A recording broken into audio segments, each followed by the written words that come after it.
And every single person I met was my family. And I am so grateful because I really don't have anyone else. And to see it go so suddenly and to see the place I would perform so suddenly just leave everyone it's surreal. I can't even believe I'm standing here right now.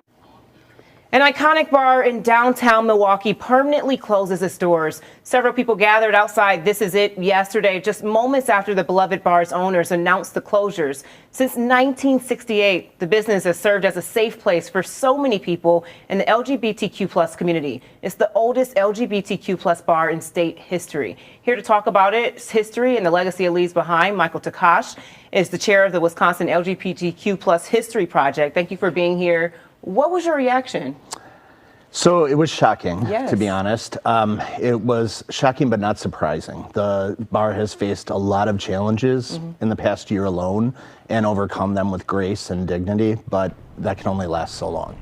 For someone who maybe doesn't understand what This Is It meant to the community, can you explain that? So we have to remember this is a bar that opened before Stonewall. I mean, this was a bar that was open when Stonewall was happening. And it was founded in a tradition of inclusion that its founder found very deeply personally important. She worked in the hospitality industry. She had a lot of gay friends, and she saw what they endured in the 1960s and vowed to find them a better place, even if she had to open it herself. And that's exactly how the bar happened. And that tradition was carried forward from owner to the modern day. When we heard a little bit from patrons, just emotional, talk about what you feel when you walk through the doors. So it's living history. I mean, it's like walking into the past, but being surrounded by that history, heritage, and culture is really important for people. There are not a lot of spaces like This Is It left in the world. Wisconsin once had, 3-4 dozen spaces like this, and now Milwaukee has 7. That's all that's left. And, in 1969, it had 36. So, having a place like this is important for people to be safe, to be free, to find other people like themselves, and to find community and society that affirms them. And unfortunately, the outside world has become a lot crueler in recent days, and kind spaces like This Is It are far and few between. What does that look like for the future? Are you worried at all that this will happen to another business also? It's always a possibility. I think that This Is It's departure reminds us how fragile these spaces are, and how fragile all spaces really are. There's no guarantee that these places will exist forever. And I mean, This Is It faced insurmountable challenges, ranging from the AIDS crisis to the COVID pandemic. And the fact that they were able to last as long as they did was remarkable.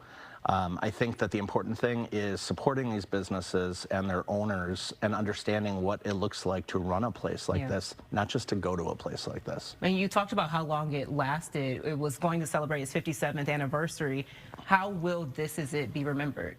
I think it will be remembered forever as a place that served 3 generations of Wisconsinites. I mean, it was a destination for tourism. It was a place mainly because of the family history and the heritage that they created, as well as the rainbow crosswalks in Cathedral Square, that people felt really important. It was a landmark. It was a place to be seen and a place to connect to spiritually. The absence of the bar does not mean that that spirit is gone, but I think that it's really, truly important for that spirit to stay alive and be visible and vocal in the future. And when you think about This Is It, of course it is an LGBTQ+ bar, but everyone was welcome. Absolutely, absolutely. I think that the important thing to remember is that the founder wanted a space for her gay friends, but she wanted a space that everyone would be welcome and everyone would be treated well. That radical, unapologetic inclusion was present right up until the day it closed. This was a space that opened a teen night for 17+ youth to find other people like themselves in a world that told them they were alone. This was a space that welcomed the ballroom house movement and gave communities of color a home base for their own events, and helped them feel like they belonged in bars that traditionally might not have been so welcoming. So it was a home base to a lot of people, and I think it meant a lot of things to a lot of different people. One thing our project is interested in doing is exploring those narratives and stories and preserving those so that everyone's memories of This Is It will be remembered. Is there any hope that it can reopen under new ownership? I heard so many people talking about a fundraiser online. People do not want this business to be closed permanently. Yeah, I can't speak for the business. Unfortunately, that is up to its owners, and I don't believe they see it as a realistic or practical solution, just based on what they've said to me themselves. But what I can say is that, you know, it's just a harrowing reminder to everyone that, you know, enjoy these places while they last, support them while they last, be there while they last. Don't assume they're going to be there the next time you need them. Support them while they're still here. Michael, thank you for your time. We appreciate it.